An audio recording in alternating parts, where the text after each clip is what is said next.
उम्मत मोहम्मद से पहले अल्लाह ताला ने बेशुमार उम्मतों को इस जहान फ़ानी में भेजा था ताकि वो अपने खालिक और मालिक को पहचाने और उसकी इबादत व बंदगी करें।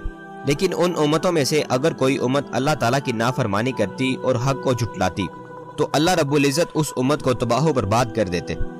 उन्हीं उम्मतों में से एक उम्मत कौम आद भी थी जिसे अल्लाह ताला ने बेहिसाब नेमतों और बेहद ताकत से नवाजा था, मगर वो कौम बहुत जल्द मगरूर हो गई और उस कौम के एक बादशाह ने खुदाई का दावा किया और अल्लाह के मुकाबले में आकर इस दुनिया में जन्नत बनाने का दावा किया।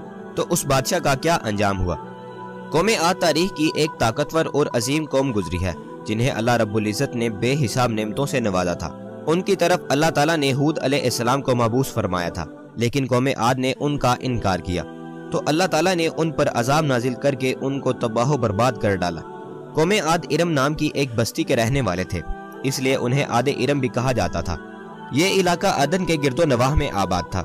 ये लोग बहुत ही लंबे कद और मजबूत जिसामत के लोग थे। अपनी ताकत और कुव्वत के दम पर ये लोग बहुत जल्द पूरे यमन पर काबिज हो गए। उन पर कई बादशाहों ने हुकूमत की, मगर दो बादशाह ऐसे आए जिनकी हुकूमत अजीम और जाहो जलाल वाली थी। एक का नाम शदीद और दूसरे का नाम शद्दाद था। ये दोनों बादशाह आपस में भाई थे और इन दोनों ने अपने अपने ज़माने में बेशुमार दौलत और लश्कर जमा किए थे। ये दोनों भाई इरम बिन साम बिन नूह की औलाद में से थे। उनकी कुल हुकूमत ओमान, यमन, अदन और शुमाली अरब के इलाकों पर थी।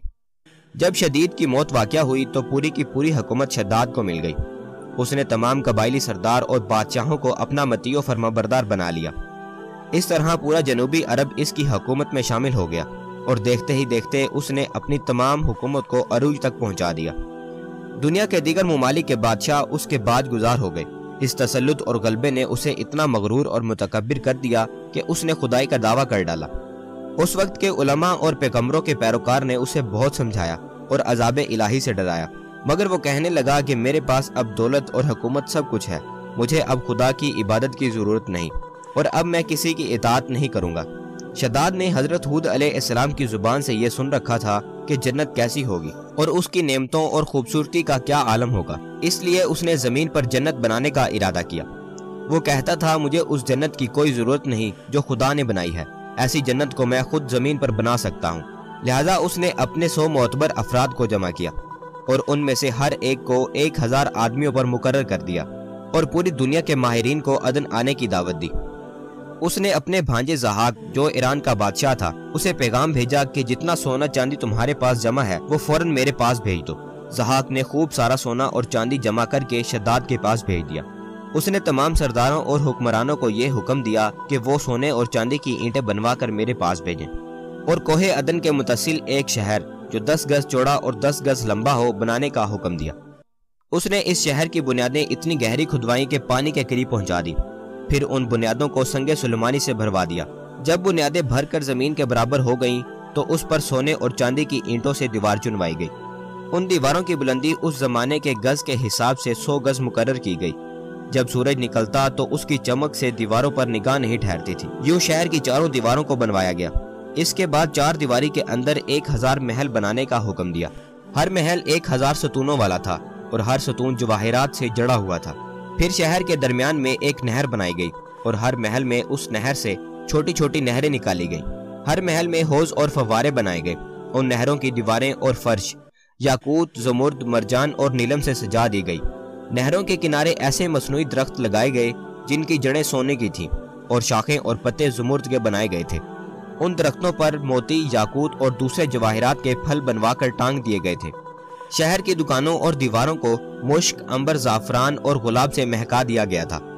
याकूत और दूसरे जवाहिरात के परिंदे चांदी की ईंटों पर बनवाए गए जिन पर पहरेदार अपनी अपनी बारी पर आकर बैठा करते थे। जब तामीर मुकम्मल हो गई तो हुक्म दिया कि पूरे शहर में रेशम के कालीन बिछा दिए जाएं। फिर नहरों में किसी नहर में दूध तो किसी नहर में मीठा पानी तो किसी नहर में शहद को बहा दिया गया।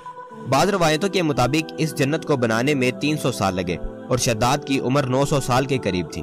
बाबे इरम के मुकम्मल होने के बाद वो अपने एक लश्कर के साथ तकब्बुराना अंदाज में अपनी बनाई हुई जन्नत की तरफ रवाना हुआ। जब वो उसके करीब पहुंचा तो तमाम शहर वाले उसके इस्तकबाल के लिए शहर के बाहर आ गए और उस पर जवाहिरात निछावर करने लगे। अभी उसने घोड़े की रकाब से एक पाँव निकाल कर दरवाजे की चौखट पर रखा ही था कि उसने एक अजनबी शख्स को अपने करीब खड़ा देखा। शद्दाद ने उससे पूछा, तो कौन है? تو اس شخص نے جواب دیا میں ملک الموت ہوں۔ پوچھا کیوں آئے ہو؟ کہا تیری جان لینے۔ شداد نے کہا مجھ کو اتنی مہلت دے دے کہ میں اپنی بنائی ہوئی جنت دیکھ لوں۔ جواب ملا مجھ کو حکم نہیں۔ کہا چلو اتنی ہی فرصت دے دو کہ گھوڑے پر سے اتر آؤں۔ جواب ملا اس کی بھی اجازت نہیں۔